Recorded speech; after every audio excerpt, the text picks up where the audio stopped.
Does your employer call you after hours on the weekends? Well, a new California law could soon make that illegal. Coming up, we'll tell you all about it. Plus, how to defund the left by going to your local city council meeting. We have all those details and more.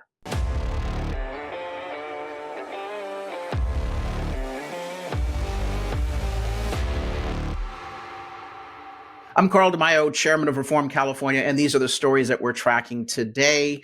We've got a bizarre proposal from a member of the state legislature in California. Well, hey, it's Tuesday, what day of the week is it? Of course, we've got bizarre proposals from members of the state legislature, but this one may be of interest to you. It may even sound like a good idea, but I urge you to be very cautious about blindly or quickly going in to supporting an idea that may be an overreach for government. And the proposal comes in the form of Assemblymember Matt Haney, a big liberal Democrat Assembly member. The proposal is, let's bar employers from texting or calling their employees after hours. Now, let me just tell you, as an employer, I am very cautious about when do we contact employees. And usually it's an understanding, and an employee needs to have their personal time. I've always said, look, I'll email you, but I don't expect an answer until you're back on the clock. But the email is there sitting in your inbox. Don't worry about responding. I'm heavy on emails in my organizations. But I know that other employers may expect 24/7. Again, if that's the expectation, some employees are okay with that. Some employees say, look, if I take a call off hours and I need to be able to have some flexibility with my schedule, and a lot of employers are okay with that. The point I'm making is this is something to be set by the labor market and relationships between employers and employees. Government should not be coming along saying, thou shalt not text, thou shalt not call. It's a decision between the employer and the employee. And the employee can always say, look, if you're intruding on my time, you're causing stress, I'm going to go look for another job. This is a very tight labor market. And so employees have, their pick of the litter. They can go virtually anywhere. But Matt Haney says, no, that modern technology is bad and it creates stress. Quote, work has changed drastically compared to what it was just 10 years ago. Smartphones have blurred the boundaries between work and home life. Blurred the boundaries. Workers shouldn't be punished for not being available 24/7 if they're not being paid for 24 hours of work. People need to spend time with their families without being constantly interrupted at the dinner table or their kid's birthday party. Can you imagine the balloons and the clowns in the background of your mind? This guy's just insane. Look, again, let me just say, I think that this is something that is intrusive.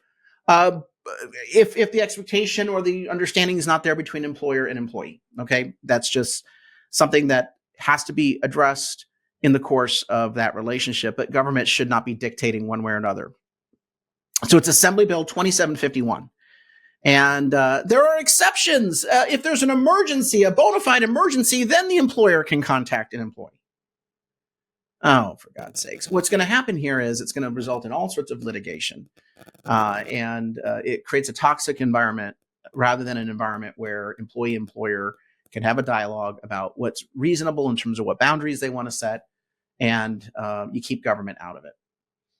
Now, Mr. Haney's so worried about working families, then why is he constantly raising their taxes, raising their utility rates, raising their water rates? I mean, this guy is an arsonist firefighter. He creates so much turmoil and stress for these working families, and then comes along and says, I'm trying to help you out. I'm stealing your money. I'm allowing criminals to run roughshod on the street. Giving your kids crappy schools, but by golly, I'm going to fine your employer if they text you. This is a lawyer's, smorgasbord.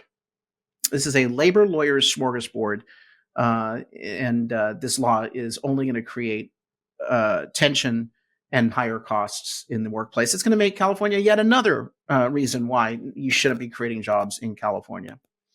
So we at Reform California are urging a no vote on this, and we need to elect more thoughtful leaders in Sacramento.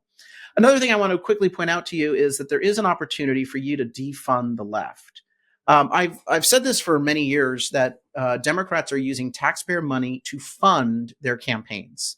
Your tax dollars are going into their campaigns, even though you fundamentally, vehemently disagree with them. And so I think it's important for us to follow the money and watch what's going on. We did a report. I did a report as a senior fellow at the Transparency Foundation. You can get the report. It's called Follow the Money at thetransparencyfoundation.org, thetransparencyfoundation.org. And I encourage you to go to your city council, your county council, your school board meetings, and ask them for a list of groups that they fund. And you can actually do a public records request where you say, do you fund this group or that group? And I'm not going to mention the groups.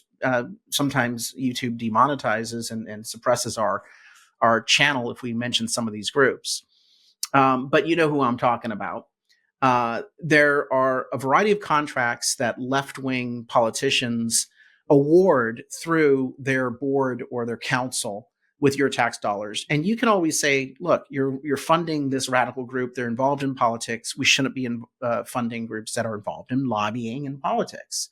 If you want to hire a contractor to do something with a clear deliverable, that's one thing. But they shouldn't be a political group. And that's what we've seen happening. So check out those dockets, those meeting agendas and meeting minutes, and ask, for public records, ask them, give me a list of any contracts that you have with the following organizations. And a lot of those organizations are actually listed in the report online at thetransparencyfoundation.org. Click under reports and look up the Follow the Money report. But I want to share with you this. As many of you know, we opposed Proposition 1, Gavin Newsom's scam ballot measure in the March primary that only passed by a whisker, only about 27,000 votes, because the Republican Party failed to take an opposition position to it.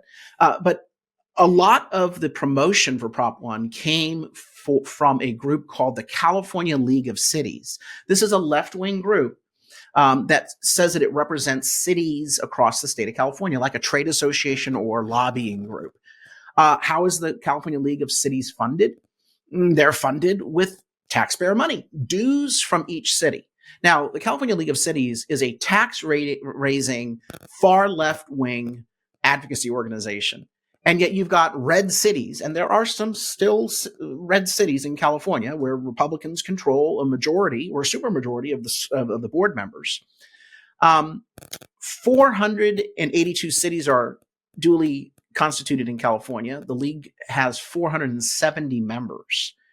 And yet they are advocating with your taxpayer money through those dues that the cities pay, advocating for tax increases and bad initiatives like Prop 1. So they don't represent the interests of cities, by the way. So I have been very supportive of Republican-controlled city councils defunding the left, not only refraining from giving contracts to left-wing groups, but not being members of trade associations like the California League of Cities. So what I want you to do this week, here's your homework assignment. Number one, check to see if any of those left-wing groups have contracts with your city. You can just issue a public records request at the thetransparencyfoundation.org website. You can actually get tips on how to issue public records requests under California state law. That'll at least give you the knowledge of what is my city funding with my taxpayer money. Second, and by the way, a lot of city council members are not even aware of what their city is funding. Usually a constituent finds out that a left-wing group is getting taxpayer money, and then a city council member says, well, what happened here? And the city manager says, oh, well, that was done by the previous council, or, oh, it was under the limit necessary to approve through the city council, so I just go ahead and authorize it. Knowledge is power. You need to have transparency on where your money's going. So that's your first assignment. The second assignment is contact Republican city council members and ask them, number one, is your city a member of the League of California Cities? And number two, why in the hell are you still a member? You need to withdraw, take your money back, do not fund the left. Very simple way to start leveling the playing field in California politics, one step at a time, one membership at a time, one contract at a time. I still want to encourage you to join the Reform California movement. If you haven't already, check out our website, reformcalifornia.org.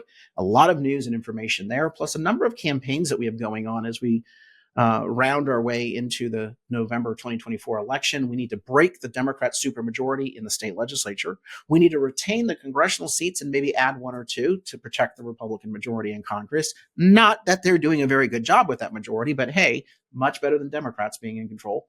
And of course, we've got a number of ballot measure proposals that we're supporting and opposing in the November election. You can check those out with the active campaigns. Chip in a contribution because we are exclusively funded by grassroots supporters like yourself. I can't do this work. We can't do this work without you chipping in something to power our campaign. Until next time, Carl DeMaio, chairman of Reform California. Help us break through the censorship of the liberal media. Like this video, subscribe to this channel, and smash that notification button so you can stay up to date on all the developments in California news and politics. Also, please visit the website, reformcalifornia.org, for ongoing news coverage and to join one of our campaigns in the fight to take back our state. If you can, please sign up as a volunteer or chip in a contribution. This episode of Reform California with Carl DeMaio, paid for by Carl DeMaio for State Assembly 2024.